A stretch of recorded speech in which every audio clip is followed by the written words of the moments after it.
अस्सलाम वालेकुम। आज का हमारा टॉपिक है ग्लोमेरुलर फिल्ट्रेशन। ठीक है, ग्लोमेरुलर फिल्ट्रेशन जब यूरिन फॉर्मेशन होती है तो उसके फर्स्ट स्टेप जो होता है उसको हम बोलते हैं ग्लोमेरुलर फिल्ट्रेशन।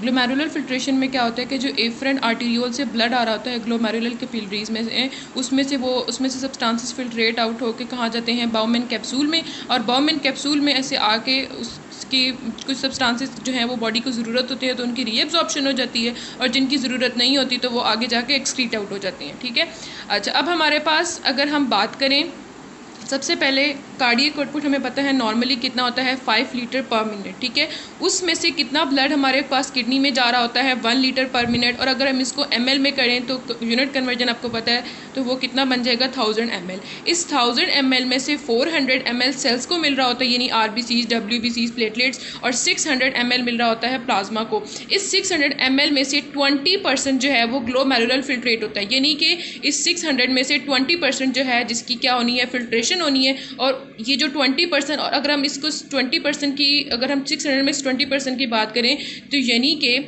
वो तो 600 ml में से 125 ml पर मिनट या फिर 180 लीटर पर डे हमारे पास डेली बेसिस पे जो है ग्लोमेरुलर फिल्ट्रेशन रेट होता है। ठीक है, अगर हम उसको मिनट के हिसाब से देखेंगे तो 125 ml पर मिनट है, और अगर हम उसे डेज़ के हिसाब से देखेंगे तो पर डे पे वो 180 लीटर जो है वो फिल्ट्रेशन कर रहा होता है। अच्छा, अब हमने पढ़नी है कुछ सब्सटेंसेस ऐसे होते हैं जिनकी ग्लोमेरुलर फिल्ट्रेशन में वो प्रेजेंट होते हैं, ग्लोमेरुलर फिल्ट्रेट में प्रेजेंट होते हैं, और कुछ चीज़ें होती हैं जो नहीं प्रेजेंट होती। ठीक है, अब अगर हम देखें नॉर्मली हमारे पास वाटर जो है वो ग्लोमेरुलर फिल्ट्रेट के अंदर बहुत ज़्यादा प्रेजेंट होता है, और जहाँ पे वाटर जाता है साथ साथ पीछे सोडियम यानी कि इलेक्ट्रोलाइट्स भी जाते हैं। इलेक्ट्रोलाइट्स में कैटाइंस भी होते हैं, एनाइंस भी होते हैं। ठीक है, जिसमें सोडियम, पोटाशियम, मैग्नीशियम, कैल्शियम थोड़ा सा यहाँ पे एक्सेप्शनल केस है कि उसकी 50% जो है फिल्ट्रेशन होती है और 50% नहीं होती, वो मैं आगे जाके डिस्कस करूँगी।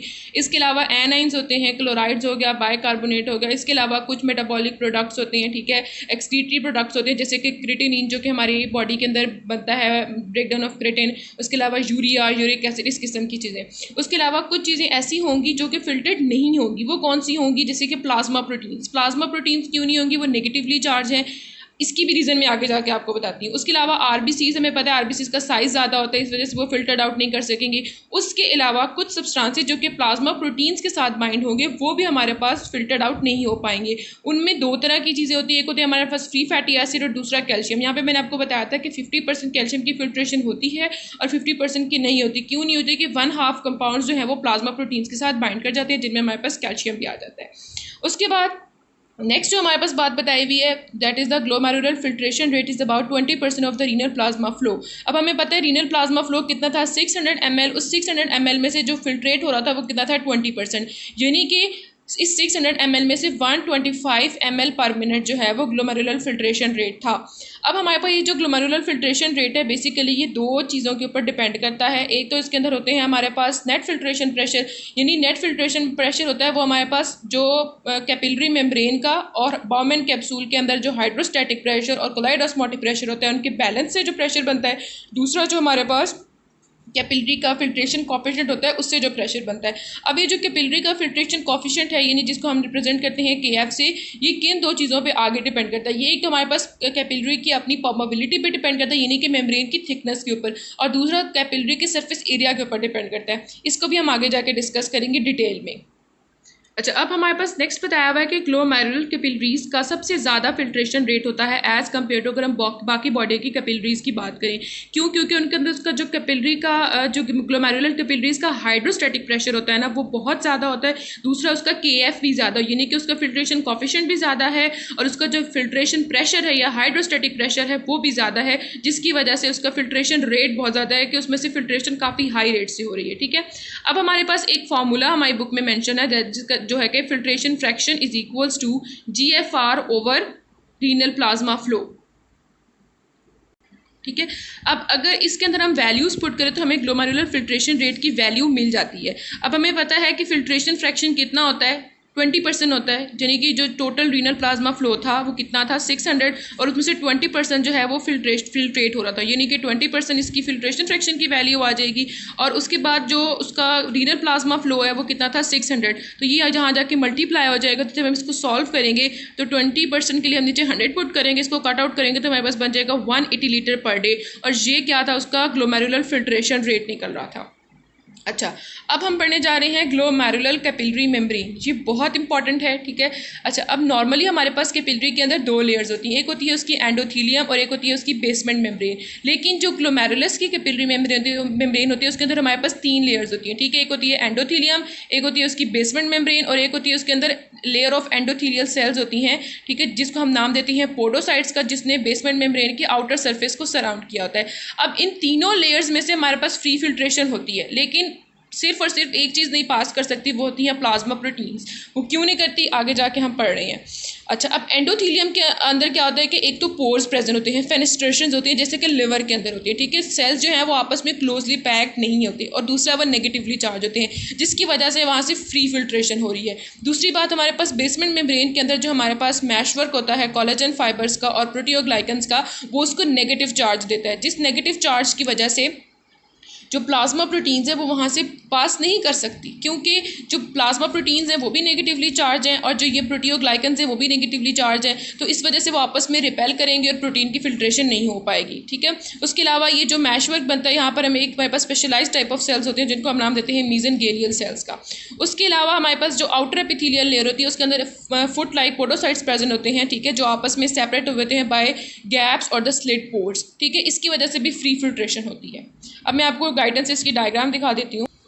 ये रही हमारे पास इसकी ग्लोमेरुलर कैपिलरी मेम्ब्रेन। सबसे पहले हमारे पास एंडोथीलियम है, एंडोथीलियम के अंदर ये फेनिस्ट्रेशंस प्रेजेंट है लाइक लिवर। उसके बाद बेसमेंट मेम्ब्रेन है, बेसमेंट मेम्ब्रेन के अंदर यहाँ पे प्रोटियोग्लाइकन्स होंगे जो कि नेगेटिवली चार्ज होंगे। बेसमेंट मेम्ब्रेन की आउटर साइड पे जो हमारे पास एपिथेलियम है वहाँ पर हमारे पास ये पोडोसाइट्स हैं और ये आपस में हमारे पास सेपरेट कैसे हुए हैं बाय स्लिट पोर्स।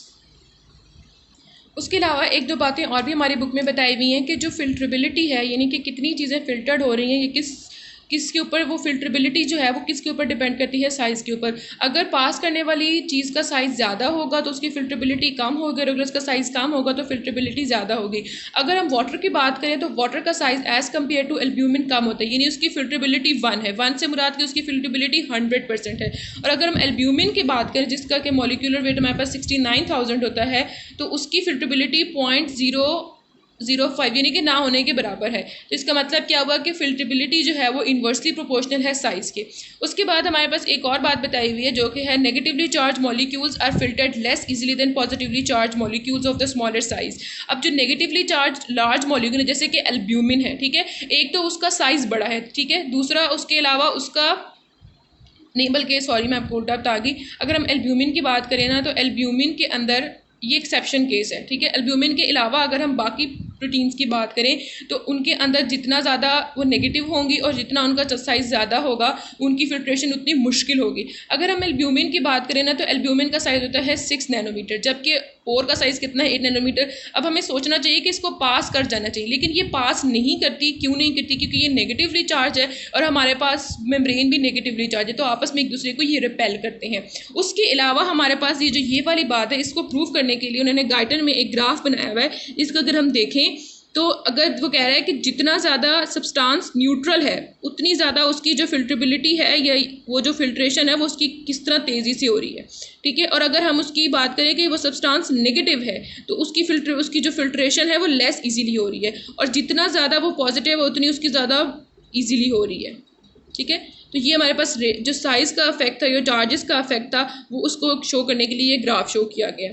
उसके अलावा हमारी बुक में एक डिजीज़ मेंशन है जिसको नाम दिया हुआ है मिनिमल चेंज नेफ्रोपैथी। उसके अंदर यही बात बताई हुई है कि ये जो मेम्ब्रेन के ऊपर नेगेटिव चार्ज था, अगर ये किसी वजह से, इसकी कोई रीज़न तो नहीं है प्रॉपर, लेकिन एक किसी भी इम्यूनोलॉजिकल रिस्पांस की वजह से अगर इसकी जो नेगेटिव चार्ज प्रेजेंट होता है मेम्ब्रेन के ऊपर, अगर वो उसकी डिसअपियरेंस हो जाएगी तो फिर हमारे पास एल्ब्यूमिन जो है वो हमारे पास पास कर जाएगी उसमें से, और उसकी वजह से पीछे प्रोटीन्स नहीं रहेंगी। जब प्रोटीन्स नहीं रहेंगी तो कोलॉइड ऑस्मोटिक प्रेशर नहीं रहेगा, और उसकी वजह से जितना भी फ्लूइड है वो सारा फिल्टर्ड होने लग जाएगा, और इसकी वजह से एडिमा हो सकता है, ठीक है। और इसके अलावा इस कंडीशन को हम नाम देते हैं प्रोटीनूरिया और एल्बेनूरिया, ठीक है। इसमें बस यही बताया हुआ है। नेक्स्ट हम GFR के जो डिटर्मिनेंट्स हैं वो नेक्स्ट पार्ट में करेंगे।